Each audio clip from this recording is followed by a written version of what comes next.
Hello, Detroit.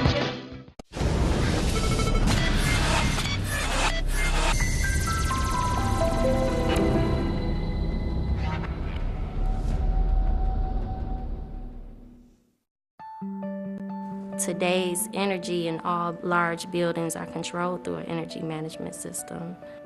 In this program, learning microprocessing and electronics is very valuable. These skills are a global skill.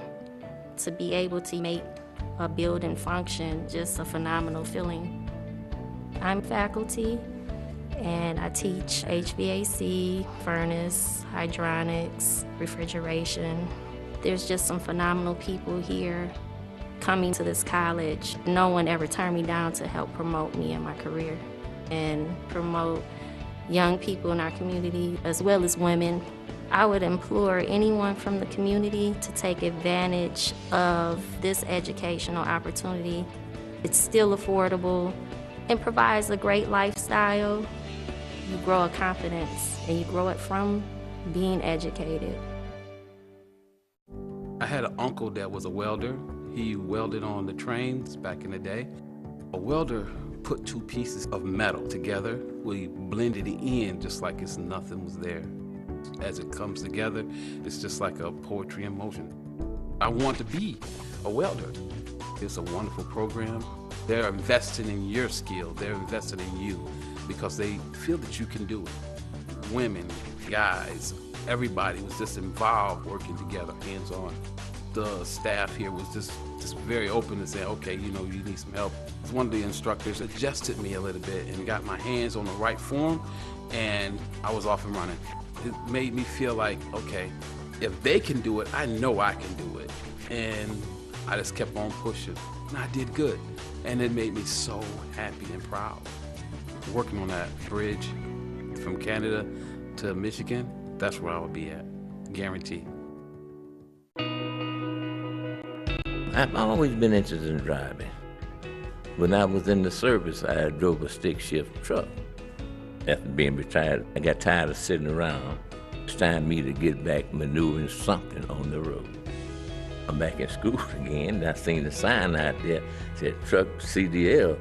I'm in school trying to get me an associate degree. One reason I quit school years ago, I'm slow learning. But once I learn things, I can pick it up, but I can pick more so up on hands-on. The technology is different for me. It's a difference between driving a straight back truck or a stick shift car. And the semi-truck amazes me. This is a program that advances knowledge. I'm determined to get an education. Get you a skill and a trade.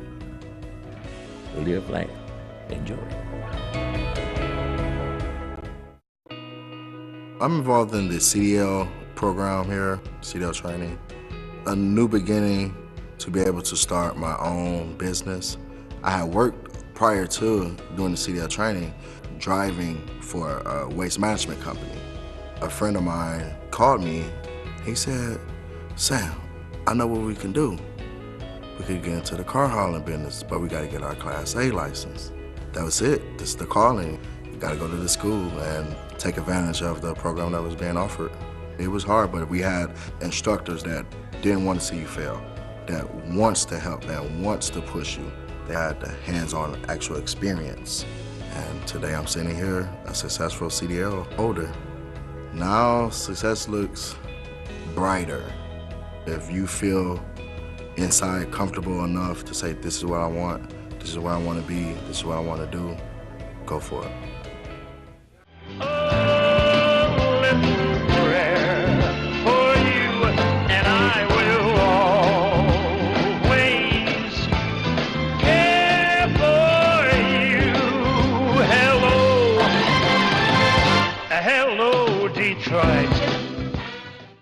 And once again, thank you so much for being with us on this Saturday morning. And again, we appreciate your being with us and staying with us as you have. It's about 5 minutes after the hour. If you're just joining us for the first time this morning, what we've been talking about is indeed the city of Detroit is basically it's called the comeback city. But the problem is that the poverty level in Detroit is basically is very high. And the whole idea that we're talking about here, if you're just joining us, and that is that we somehow in a way got to find a way to not only let Detroit come back, but also the city of Detroit come back, but also that indeed the citizens of Detroit will come back as well. This study that was done and report that came out a few weeks ago, Detroit officials say the city is on the rise as Detroit businessman Dan Gilbert builds what is expected to be the tallest skyscraper in downtown. Poverty rates in the city, the ad has dropped 4.1%. And also the last time that we saw poverty rates at this low, it's been at least 10 years ago. Also, they indicated here that Detroit also has the highest poverty rate of any major city in the country. And so and again, 2, 3, 4 weeks ago, we're the worst in education, the worst in terms of poverty. And again, it's not just to bring up the fact that these statistics and this study, but I bring it up because I want to make sure, my sister and brother, if this is the situation, let's do something. What can we do about it? And I think we can do something about it. I think Detroiters want to do something about it. Leadership matters in any situation. Leadership matters. And I think that indeed that people around this city got to come together in a concerted effort to see what it is we can do to make things better, to make the neighborhoods better. And I'm not quite sure that I see that. And if you do, you can tell me if you see it already. Maybe it's something I'm missing. But I'm also saying to you that indeed it's not here just to bring up stuff just to be negative. It's basically to let you know this is what it is, and if this is what it is, what can we do, or what we do about it. I think I tell you from time to time when the doctor indicated to me that I had cancer, and so and obviously it's devastating that just to hear the word, just to hear it, and then after I get over the shock that I had it, then we sit down and had some people that it wasn't just his decision if I would have surgery or would I basically be treated with various chemicals, or what kind of chemicals would I be treated with. But the point is, there was some concerted effort in the decision to have the surgery, and I give God the glory that I'm cancer free. But if I sit here and just really complain, oh, it's me, and why did I have it, and they don't know what they're talking about, and all this kind of stuff, I've been dead and gone.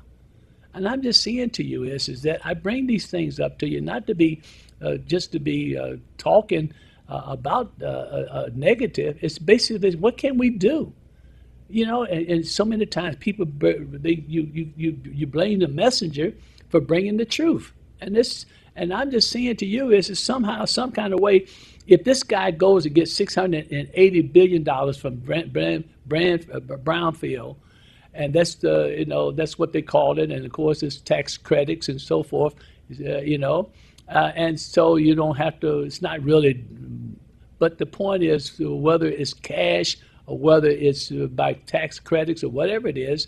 The point is that just something be in there to make sure that Detroiters are going to run the place, the building. Or at least a majority of Detroit is going to run. And so if you're going to take 3 years to build it, it's certainly ought to be, as old as I am, I ought to be able to learn something.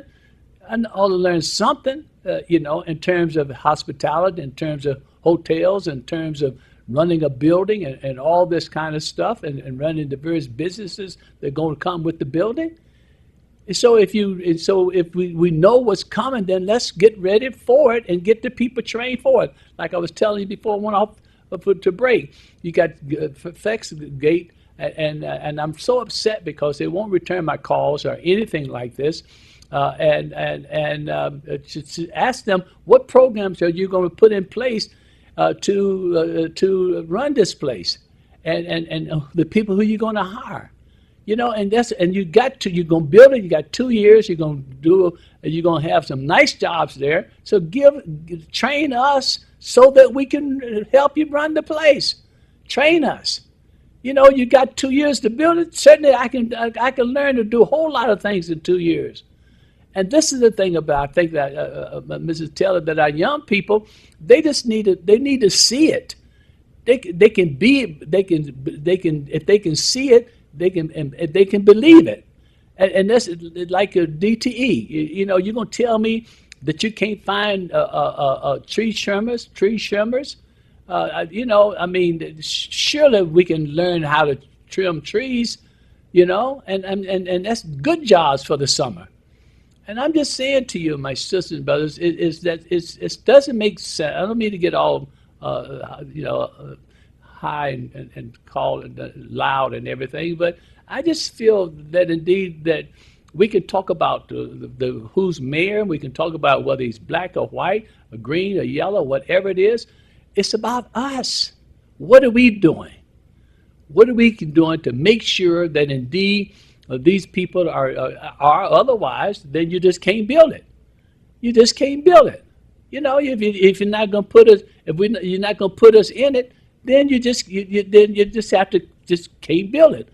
You know, what are you saying, brother? I'm just saying then you just find a way that they can't build it. You know, and you got to let people in the world know that this is what's going on here. Why we're poor is because the people here are throwing roadblocks in front of us so we can't get the jobs. It's not because we don't want to work. It's not because we don't really want to be part of the comeback.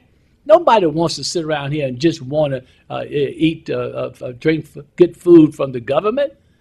Nobody just wants to do that. And then you're gonna bring this marijuana into our community. You know, and so you already got the liquor and you got the illegal drugs that's going on in our community, and so we already drunk and we already can't urinate properly, and so then you're gonna tell me you're gonna bring the marijuana in here, and then you're still gonna be judged by a test. And I'm just saying to you, my son, brother, it's an oxymoron. It doesn't make sense. And we just go right along with it. This thing is not about taxes. It's really about us. It's about us, and the people that's gonna grow it and fix it and package it are going to be people not using it, but basically going to sell it to us. Don't you see that? Caller, thank you for being patient. How are you? How are you? Thank you very much. How are you? Shoe right in the pocket. We suffer from lack of knowledge. Okay, so suffer from lack of knowledge is because it's a misdirection going on. They're not actually trying to help us. Okay, we have to learn where we have to go to get to proper health. We got 30% of the young folks smoking that marijuana.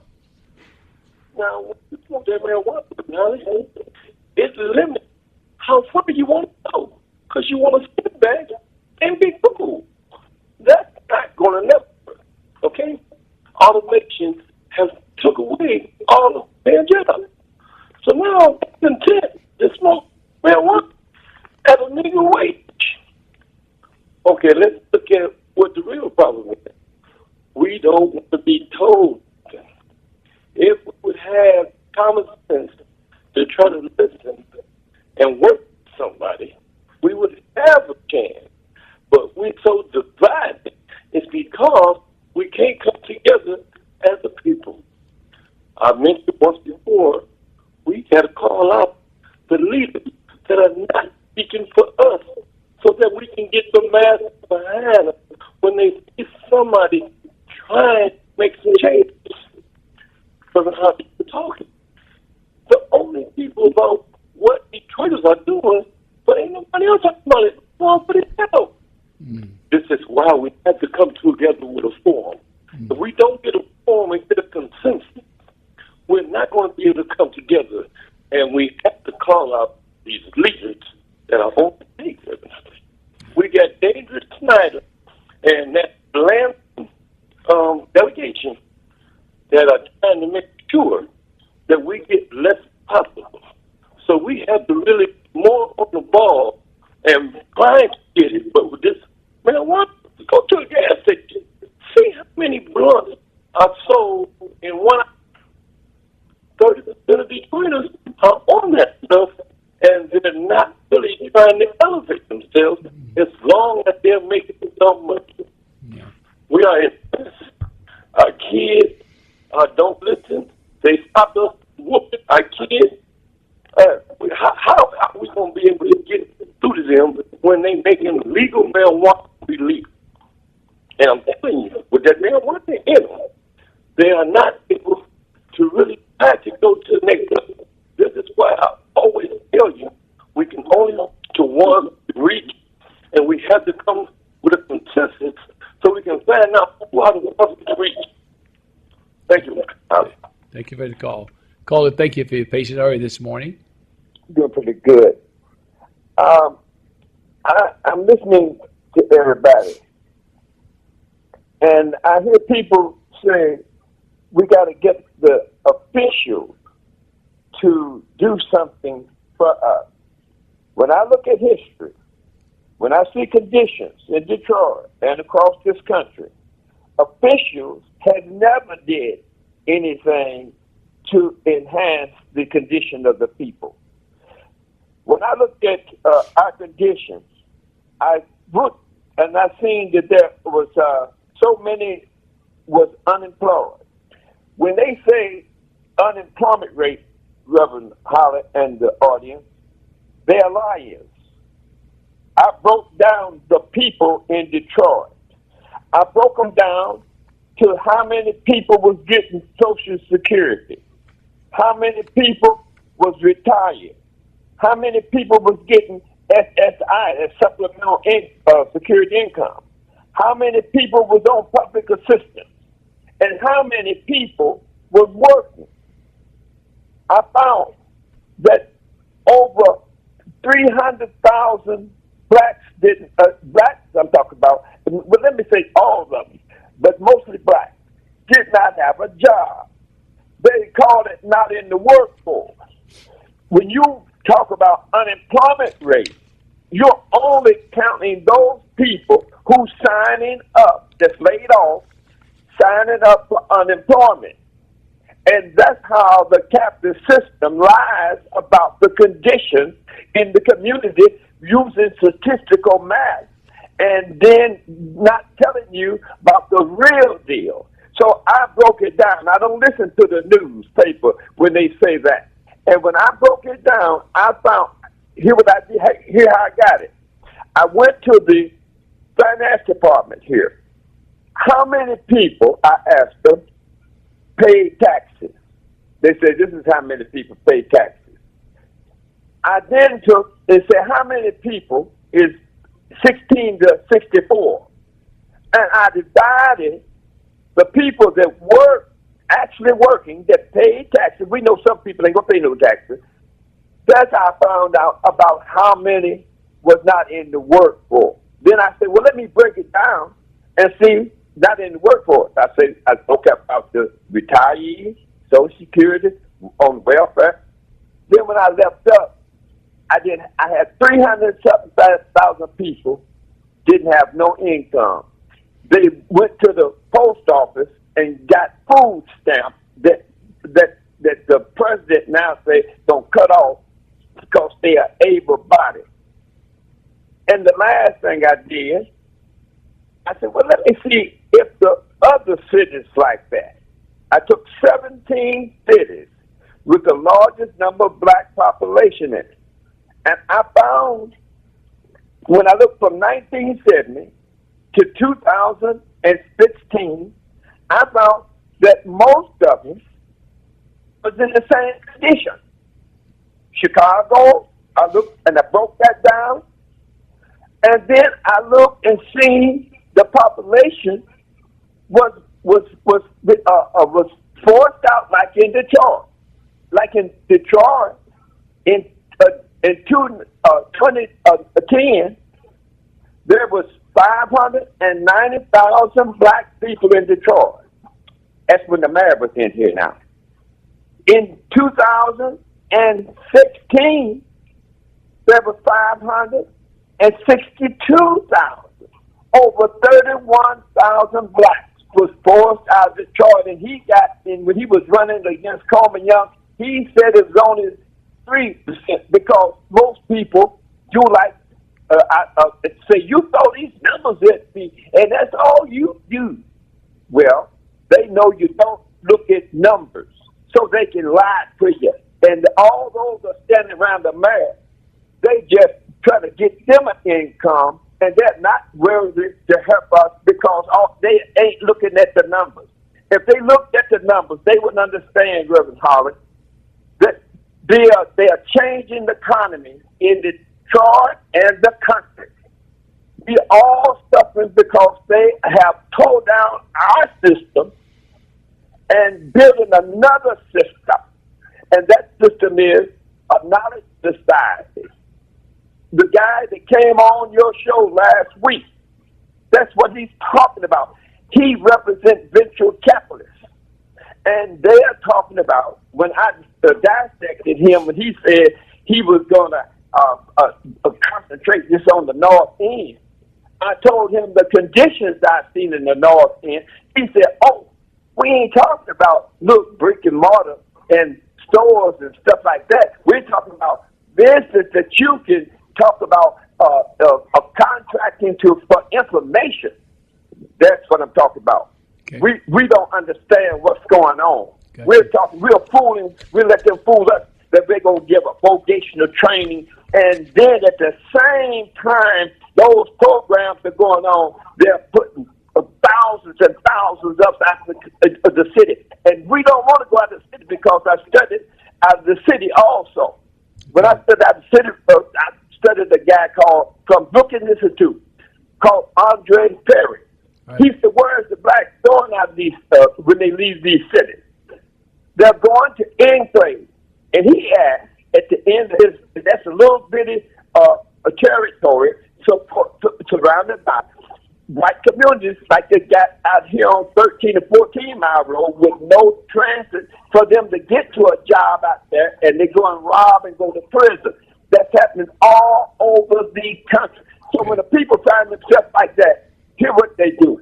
Let me just leave it at that time. I've given you 13 minutes. So let me just do that, and I appreciate the call, but you can pick it up on next Saturday. Call it next Saturday. Call you in touch. How are you this morning? Good morning, Reverend Holley. Good morning. How are you? How are you doing? Just fine, thank you. Good. When you speak of Dan Gilbert, not only did he get $618 million through tax and incentive financing and transformation of brownstone, Dan Gilbert offered, it finally came out, announced it yesterday, Dan Gilbert offered Amazon $4 billion of our money.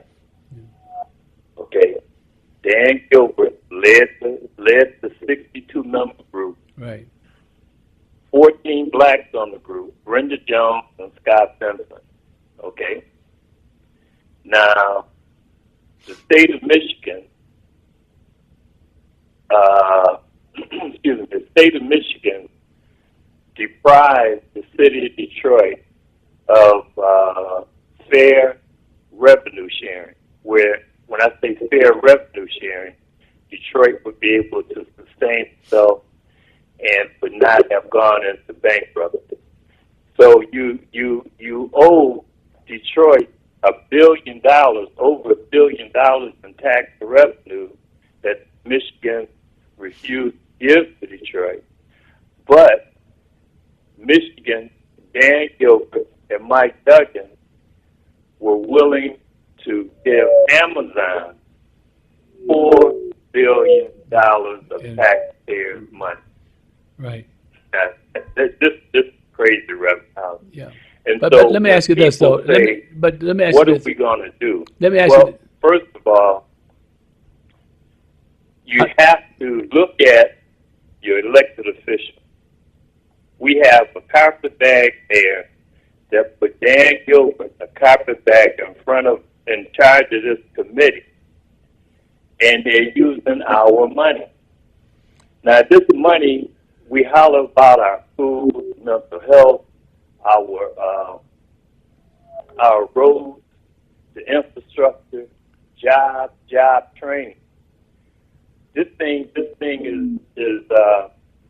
focus is wrong, Reverend Holley. Yeah. And this is why you hear me say that we did not be voting for any candidate running for elected office that is endorsed and financed by Mike Duggan. Okay. We need to look at people's history, those who have held elected office, and see what they have done. We need to define their record. Okay. And just like you say,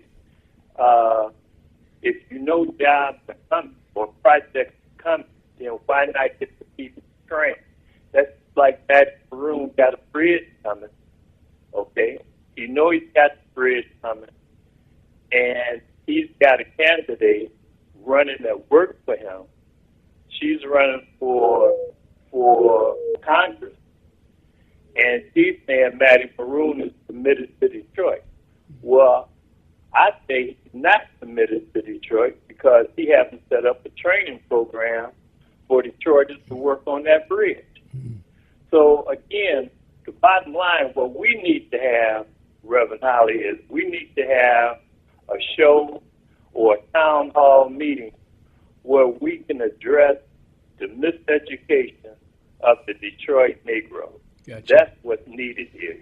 Okay. And all these candidates that's running for office that are financed by and endorsed by Mike Duggan, they need to feel the wrath of the Detroit voters. Okay. Thanks, Reverend. Thank you for the call. Yep.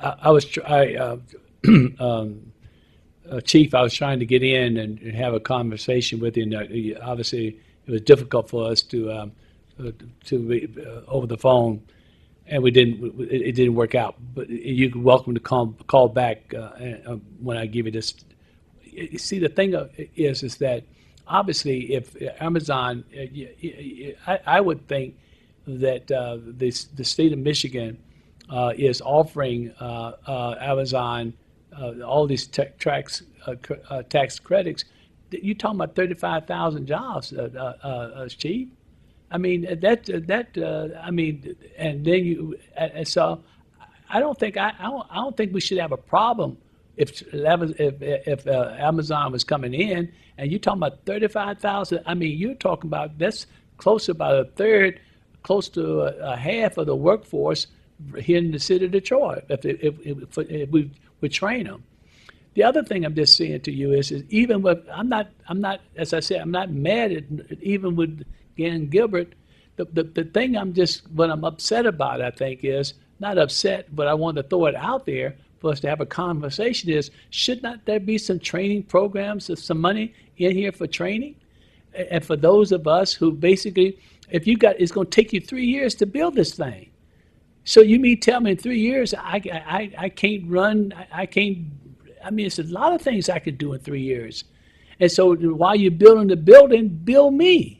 Build the people of the city of Detroit. Build them up. Retool them. Educate them. Vocation, all of that. And so, in other words, it's just what should come with the money for building. It also should go for training. And this is what I don't have a problem. Maryland, they can build 3 tunnels, 3 bridges, as far as I'm concerned. They do it in Alaska and all around the country. If it's going to create jobs, if it's going to create jobs for the city of Detroit, if the government wants to bring the thing that I feel like to get us out of this poverty syndrome here, it is we got to basically get people ready so they can get a job.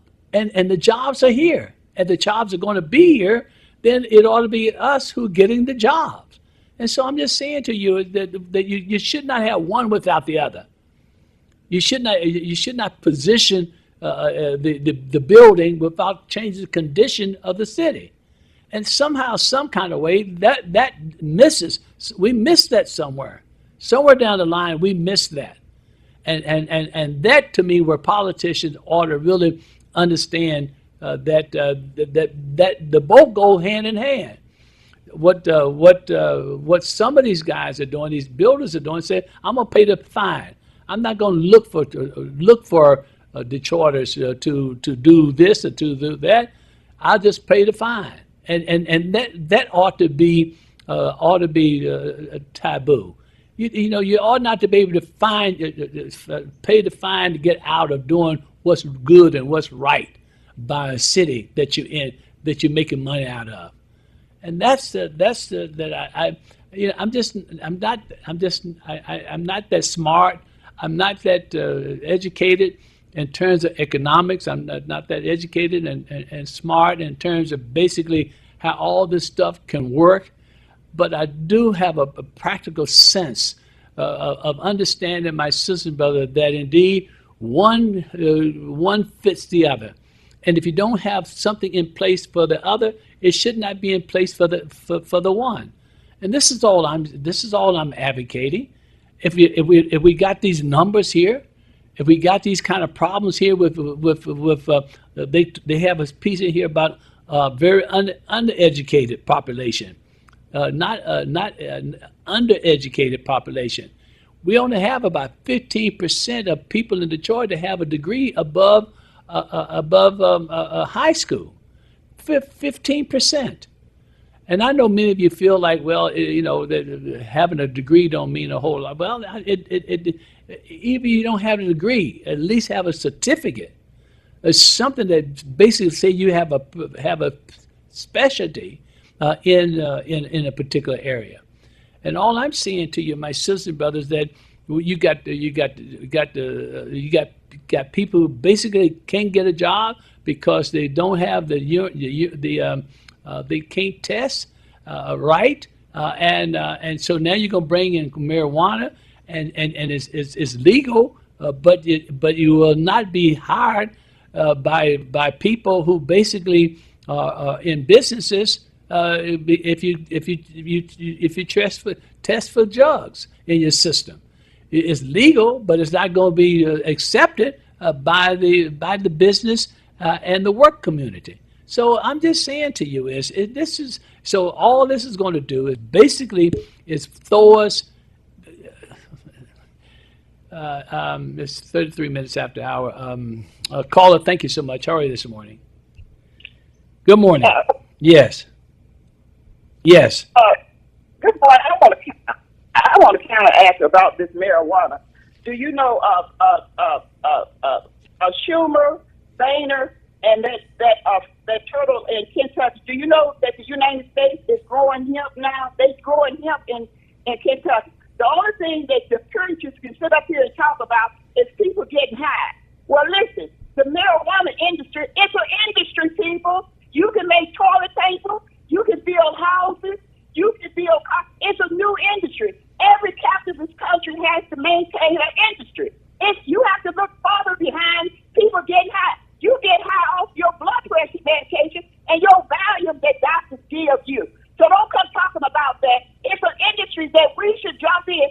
It was the same thing when the pastor sit up here and did not want Michael Jackson and Don Biden to have a casino. You all got in there, and look here, white people moved on in and took over all the casinos. And we're talking about an industry, a very profitable industry that is going to be in America, whether you like it or not. They grow hemp in Israel. What the hell are you talking about? You have to keep industries going because we have to retool. What is Amazon? You have to have a bachelor's degree to work for Amazon. And will you all use Google, please? Because people working at Amazon have to use food stamps and Medicaid because the salaries are so low. We have income inequality in this country. You got to think about that. And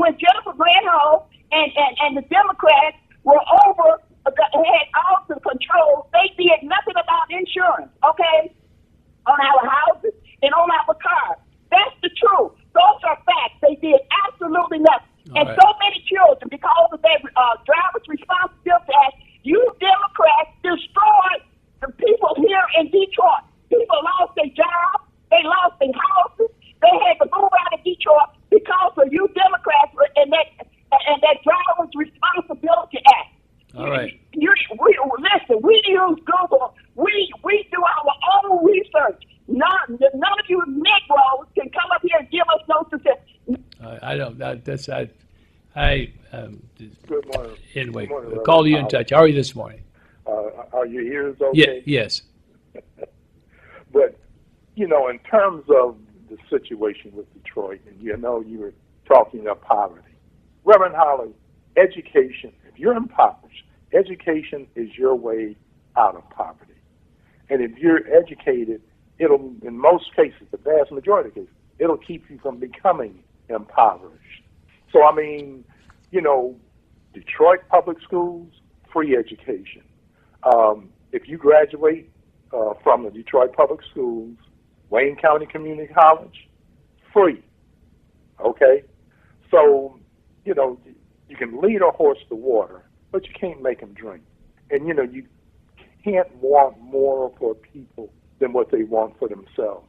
You know, just like you were talking about the marijuana, that, and it's going to pass, all right? It's going to become legal. But just because it's on the menu doesn't mean that you have to become involved in using it, because at that point, you become your own worst enemy in terms of going out here to apply at somebody's business for you to become employed. Yeah. If you can't go in that cup and be straight, well, guess what? You're not going to get a job. Yeah. All right? Yeah. So if it's more important to you to, well, it's legal, they say I can use it. Yeah, but I got a business, okay? And you come in here on drugs and something happens to you, I'm going to be responsible to you because of your, you know, poor decision, Yeah. okay? And that kind of thing. Gotcha. But Thank you. but like I said, education, hey, it's your way. It'll keep from becoming impoverished. Same thing like what you're talking about, getting the training for the job. Though that, from what I heard, that money that, you know, the people down at Little Caesars were fined, and I think it was like $500,000. That goes into some kind of way, a thing to help, you know, build a trade. I mean, you got the IBEW, which has an apprenticeship program. I do believe there's an apprenticeship program with the TULC, the Trade Union Leadership Council. Mm-hmm. And I mean, even over here at Randolph, you know, for adults, I understood that there's a slight fee, but for the students in school, it's free to go over there to learn the construction trade. Right. I mean, the Gordie Howe Bridge, I mean, it's in the pipeline already. They're setting footings. And guess what? In another year, maybe two, it's going to be coming up. But people have to go and make themselves employable, meaning getting some training. You understand where I'm coming from? Sure. Gotcha. I appreciate the call. Call you in touch. How are you this morning? How are you? Good morning. My wife. Yes. You on the air? Good morning, my wife. Yes. Yes. Fine. How are you, my friend? May I suggest that you check with the U.S. Department of Labor for pre-apprenticeship and apprenticeship program. Years ago, the Trade Union Leadership Council had a pre-apprenticeship program. I know because a friend of mine got into pre-apprenticeship and retired from General Motors at the Carpenter. So we need to check with the Department of Labor to find out what's available. Also, if you recall, Lyndon Johnson signed an executive order that dealt with federal contracts. Do you remember that? Yeah. So, my wise and progressive friend, please check with TULC and see if there's anybody that has any history about how they got in a pre-apprenticeship program. Gotcha. And one other comment, and I'll get off the phone. The city of Detroit used to have an apprentice. When I asked them how many apprentice trainees they had in the city of Detroit, this was about 2 years ago, they only had 15 people. Mm-hmm.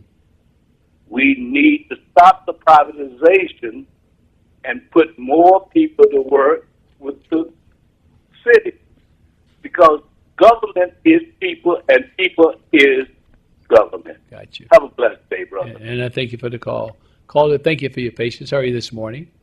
Yes, I'm doing fine. Reverend Holley, history shows that education is not the way to come out of poverty.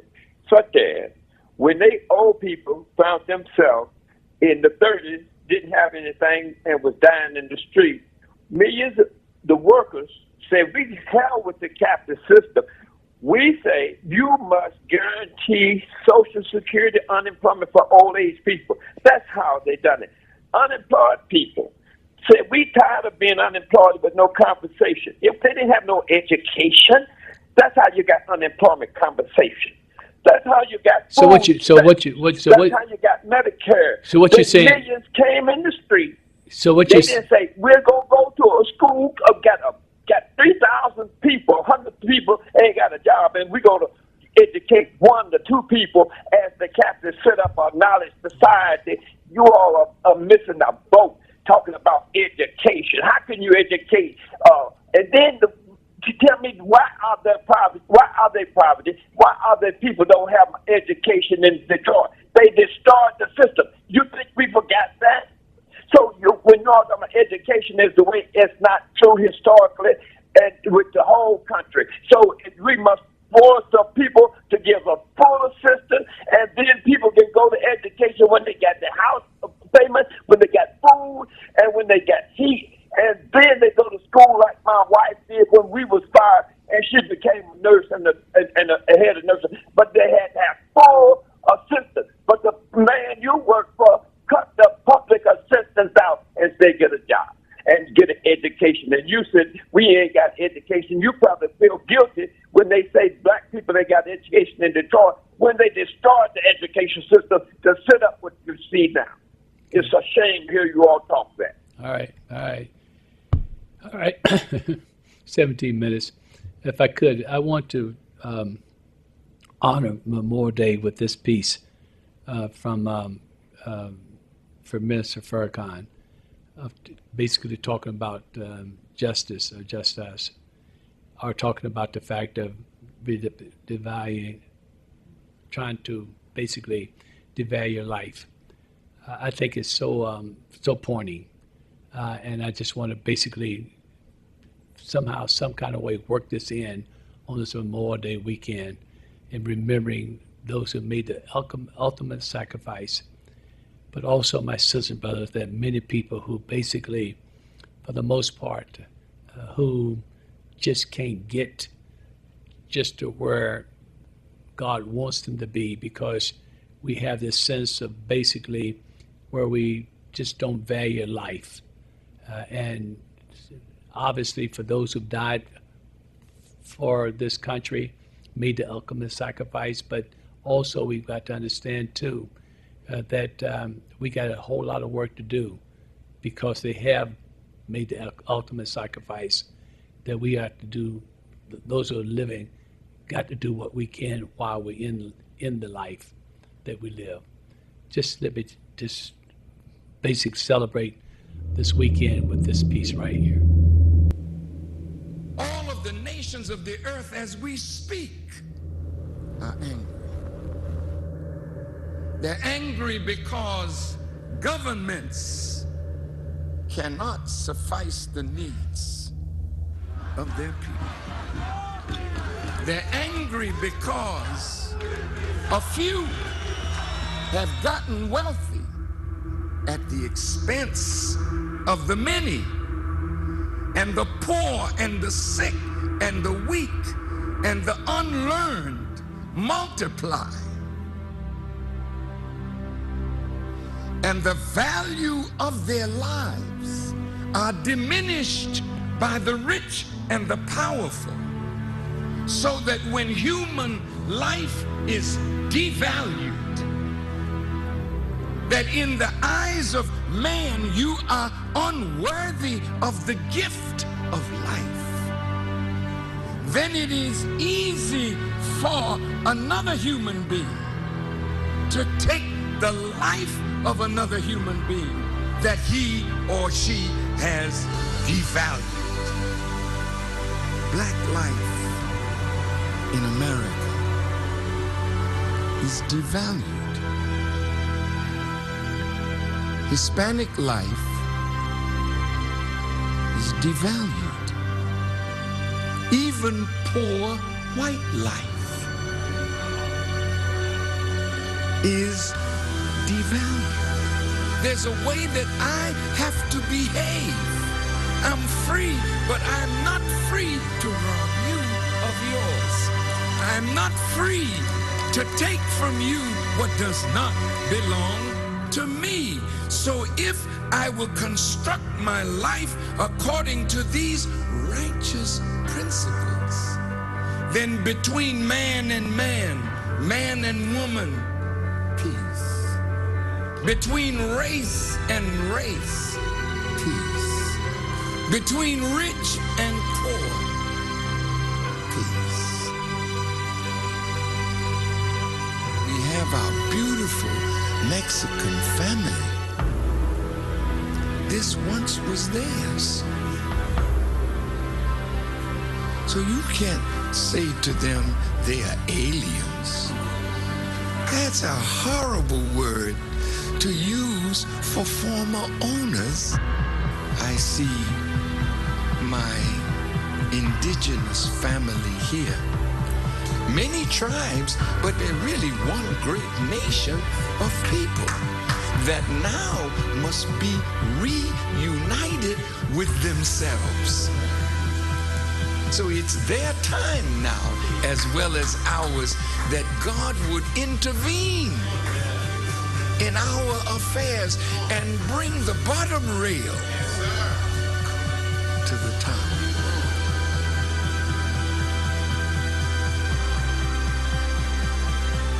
The government is not rehabilitating soldiers. When they send you away to kill.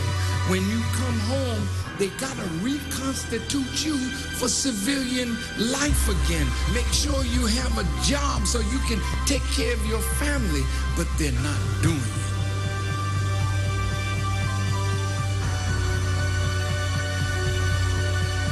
The Honorable Elijah Muhammad says a woman can do anything that a man does, and the only thing he forbids the woman to do is the thing that degrades her. So how high can you go? High as you want to. Why would God allow the female to wear his attributes if you can't be a manifestation of that attribute? Women, you got to be set free. What God has put within you must be cultivated, must be developed, and must be used for the advancement of a nation and a world. I said to myself, Mr. President, why the hell don't you go to the wicked police department? Why the hell don't you stand up and tell them that your killing of black youth and brown youth is not gonna hold no more? Why don't you stand up?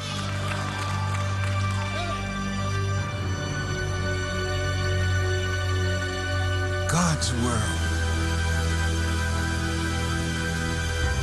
is in need of a truth that will set up a government where everybody can live in peace under real freedom, real justice, and real equality.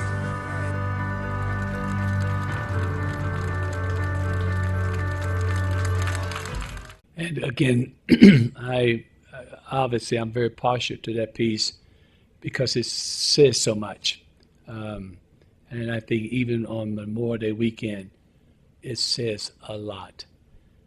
And my sisters and brothers, I think if anything else that we can talk about in terms of for the rest of this year is that somehow, some kind of way that we in Detroit need to do everything we can to make sure that we work together for real freedom, for real justice, for real education, for the things that basically we know that we value. We've always valued education. We've always valued our culture. We always value respect for our senior citizens. We've always valued our children. You know, whether you're a single family or not, the point is we've always somehow, some kind of way, managed to value our family and do everything that we can. And in 30, 40 years ago, a woman had 17 to 18 children. And was able to educate them, raise them, be respectful. And somewhere down the line, these young people that have 2 or 3 or just one have a difficult time raising just one. And I'm just saying to you, it's because we value family. The things that we really value, we need to go back to it and really grab it. We're so busy reaching out for the things of the unknown that we're forgetting about the things that we already know. And we must understand that, Tyrone, there's no way in the world you can tell me that our young people should not finish high school. Every child should finish high school. And that those of us who basically want to make something out of our lives, you may not have to have a degree, but you certainly got to have something, a training. You got to have something that you really specialize in, regardless to whatever it is. And whatever that is, that you do it well and get paid for it. Understand, my sisters and brothers, that from a preacher's perspective, that in terms of what's going on in this city and what's going on in this country, certainly what's going on in the state of Michigan. And I know that you're saying that most likely that the marijuana thing is going to pass. And if you're not careful, they're going to pass it so you don't have to get on the ballot for political reasons. But I'm just saying to you is that it's like anything else. They sell poison in the store, but we don't have to take it. But if you could be legal in the state and not legal on the federal level, and it's so mixed up. And then obviously, who's going to hire you when they see that basically your judgment is basically is questionable because of the fact is that you are smoking marijuana. And maybe I'm just old-fashioned. Maybe I'm just, just out of it and old folks. Maybe I'm a dinosaur. But I'm saying to you, my sisters and brothers, regardless to how old I am and the ways that I was brought up with, a lot of those things are really good for today, and we have lost them. We have really lost them. And no white man is going to do that for us. No mayor, white or black, are going to do that. No politician is going to do that for us. Whatever Trump does is not going to. These are the things we got to control. We have control of our own destiny. No other ethnic group be begging for culture. We have to understand who we are, and we're somebody. Ain't no way in the world you come from where we've come from from plantation to the White House. No other group can do that, has done it. and they're trying to do it, but they won't. Won't be successful in my lifetime. I'm just saying to you, my sisters and brothers, because we're special. This skin pigmentation that God has given us. I'm telling you, but more than that, it's what's on the inside.